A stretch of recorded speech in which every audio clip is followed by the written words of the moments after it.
বসন্ত উৎসবের আন্তরিক অভিনন্দন সহ সকল দর্শক বন্ধুদের হ্যাপি হোলি। ঘরোয়া অনুষ্ঠান হোক বা ছুটির দিনে বানাতে পারেন খুবই সহজ পদ্ধতিতে এই চিকেন কচুরি।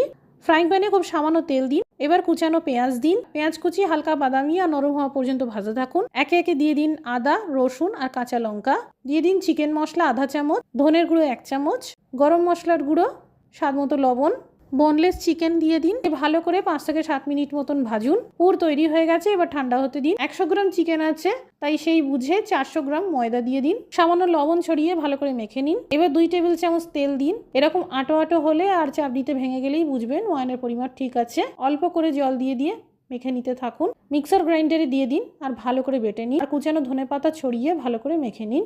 এরকম বাটি মতন বানিয়ে পুর ভরে নিন। হাত দিয়ে চেপে চেপে এইভাবে ছড়িয়ে দিন আর চ্যাপ্টা করে নিন। খুব আলতো করে বেলে নিন। তেল গরম করে নিয়ে কচুরিগুলো ভাজতে থাকুন। মিষ্টি চাটনি দিয়ে পরিবেশন করতে পারেন।